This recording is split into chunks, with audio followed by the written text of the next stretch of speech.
Hello friends, welcome back to my channel Swati Science Classes. This is Swati here. Today I am back with another new video of class 7 chapter number 10 respiration in organisms. That is, the video is the question answer and workbook of this chapter. So friends, let's get started. यहाँ पे है पहला tick the correct answer. Tick the correct answer का first question है, in cockroaches air enters the body through. जो cockroach होते हैं उनके अंदर उनके बॉडी के किस पार्ट से एयर एंटर होता है, बॉडी में उनके किस तरफ से जाता है। फर्स्ट है लंग्स, गिल्स, स्पायरिकल्स, स्किन। तो कॉकरोच के में स्पायरिकल्स मौजूद होते हैं जिनके थ्रू एयर जो है उनकी बॉडी में एंटर करता है। ये मैंने आपको चैप्टर में भी अच्छे से एक्सप्लेन किया हुआ है।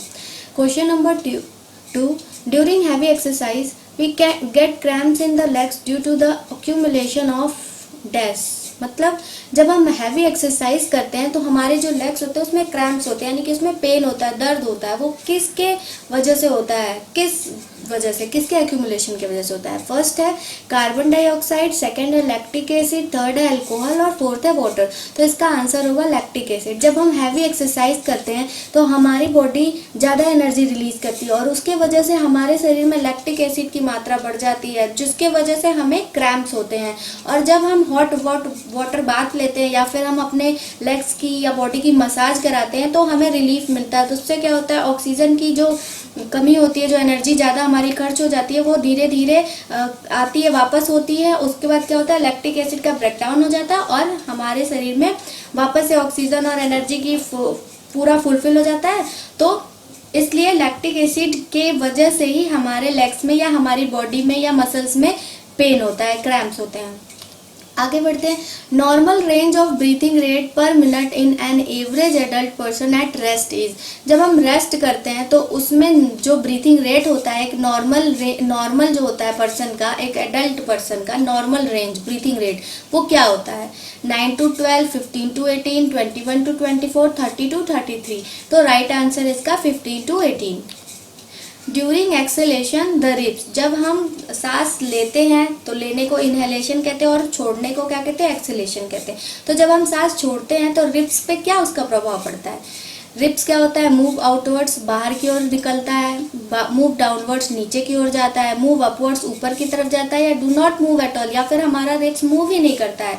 तो मैंने आपको इसका चैप्टर में अच्छे से बताया कि जब हम सांस बाहर छोड़ते हैं तो हमारा जो रिब्स होता है और डायफ्राम होता है, डायफ्राम ये दोनों की एक्टिविटी होती है, और जो हमारा रिब्स होता है वो डाउनवर्ड्स यानी कि नीचे की ओर थोड़ा सा जाता है। ट्रू और फॉल्स। ट्रू और फॉल्स का फर्स्ट क्वेश्चन है, during heavy exercise the breathing rate of a person slows down. True और फॉल्स। जब हम हैवी एक्सरसाइज करते हैं तो जो हमारी ब्रीथिंग रेट होती है, यानी जो हमारी सांस लेने की प्रक्रिया होती है, वो क्या कम हो जाती है, स्लो हो जाती है, धीरे हो जाती है। ये ट्रू है या क्या फॉल्स। इसका आंसर होगा फॉल्स। नहीं, कम नहीं होती, बल्कि हम जब हैवी एक्सरसाइज करते हैं तो जो हमारी रेट होती है ब्रीथिंग की वो बढ़ जाती है और हम काफ़ी तेज सांस लेते हैं।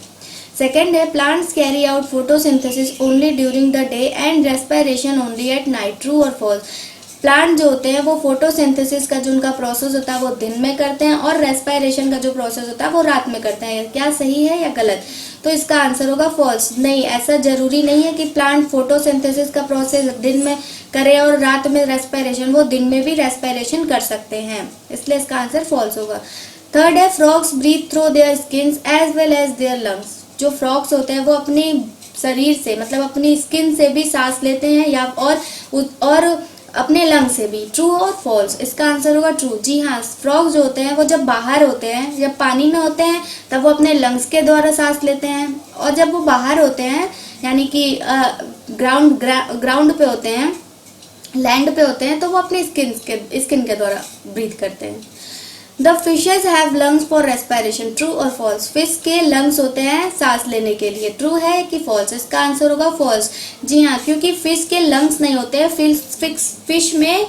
फिशेस के पास गिल्स होते हैं, वो गिल्स के थ्रू ब्रीथ करती है। वो जब पानी में रहती हैं तो जो वाटर में ऑक्सीजन डिसॉल्व होते हैं वो उनके गिल्स के थ्रू उनकी बॉडी में जाते हैं, टिश्यू और सेल्स तक पहुंच जाते हैं वो। लास्ट है, the size of the chest cavity increases during inhalation. False. True और फॉल्स।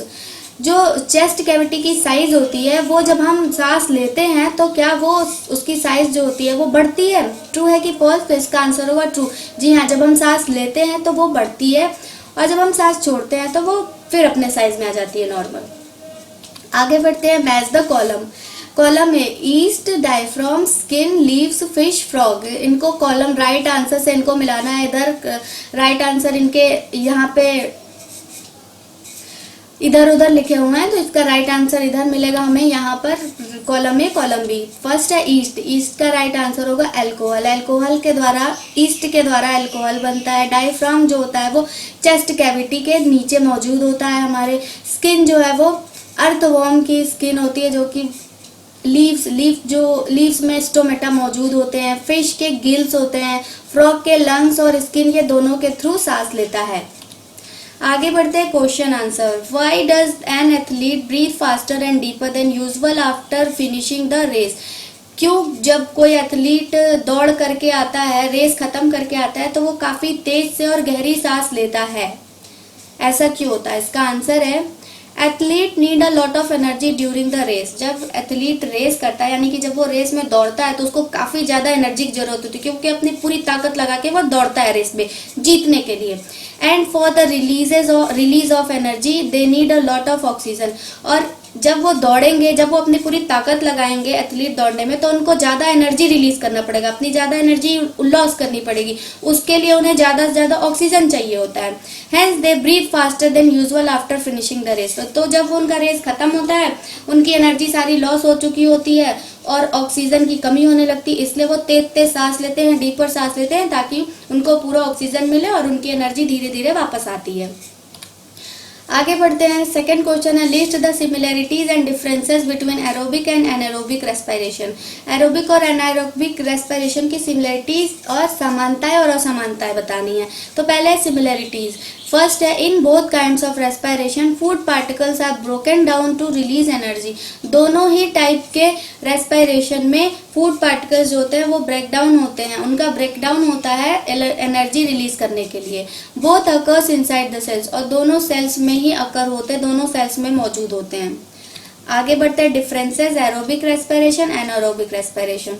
फर्स्ट है takes place in the presence of oxygen. Aerobic respiration जो होता है वो वहाँ पे होता है ऑक्सीजन के प्रेजेंस में होता है एरोबिक रेस्पिरेशन, और anaerobic respiration absence of oxygen, oxygen के एब्सेंस में होता है।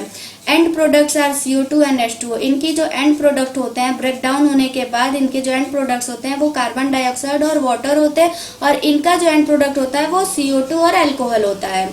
Produces a large amount of energy. Aerobic respiration में बहुत ही ज़्यादा लार्ज अमाउंट में एनर्जी प्रोड्यूस करते हैं, और the energy release is less when compare to aerobic respiration. और इनके द्वारा जो एनारोबिक रेस्पिरेशन में जो एनर्जी रिलीज होती है, अगर उसको हम कंपेयर करें तो वो एरोबिक रेस्पिरेशन के कंपैरिजन में कम एनर्जी रिलीज होती है। आगे बढ़ते हैं, why do we often sneeze when we inhale a lot of dust laden air.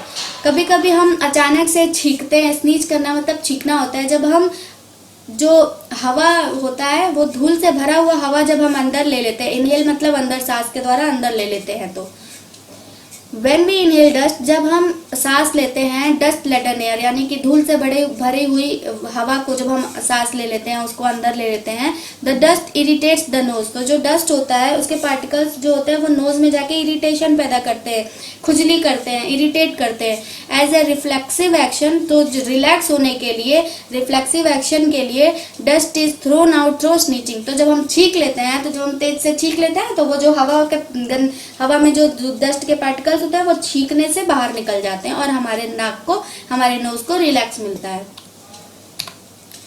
Last question but not the least, take 3 test tube. आपको 3 टेस्ट ट्यूब्स लेने हैं, fill 3/4 of each with water, और तीनों टेस्ट ट्यूब के को 3/4 water से fill कर देना है। Label them A, B and C, और उनके ऊपर A, B एंड C लिख देना है। Keep a snail in test tube A, एक स्नेल लेना है और उसको टेस्ट ट्यूब A में डालना है आपको। और water plant in test tube B, और एक वाटर प्लांट लेना है जिसको टेस्ट ट्यूब B में डाल देना है। And in C keep snail and plant both, और जब C में स्नेल और प्लांट दोनों को डाल देना है। Which test tube would have the highest concentration of CO2। अब आपको देखना है कि कौन से टेस्ट ट्यूब में सबसे ज्यादा कॉन्सेंट्रेशन है CO2 का। Answer, the test tube A will have the highest concentration of CO2 because test tube A will have snail which expels out CO2 into the test tube। Test tube A में सबसे ज़्यादा concentration होगा CO2 का, क्योंकि test tube A में हमने snail डाला है और स्नेल जो है वो कार्बन डाइऑक्साइड छोड़ रहा है, एक्सपेल कर रहा है टेस्ट ट्यूब में, इसलिए कॉन्सेंट्रेशन CO2 का ज़्यादा होगा।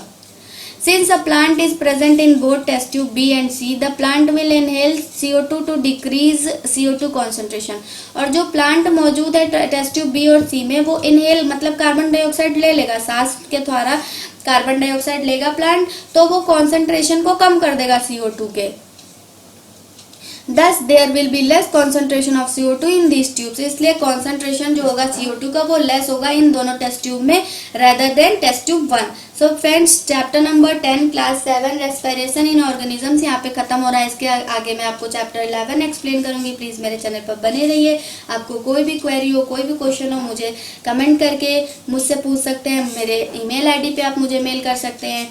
और प्लीज़ सब्सक्राइब करना मत भूलिए। सब्सक्राइब करने में आपके कोई भी कुछ भी नहीं लगता है, सिर्फ एक सब्सक्राइब का बटन आपको प्रेस करना, और आपको जब भी मैं वीडियो नया डालूंगी आपको पहले नोटिफिकेशन मिलेगा और आप पहले मेरे वीडियोस को देख सकते हैं। Thanks for watching.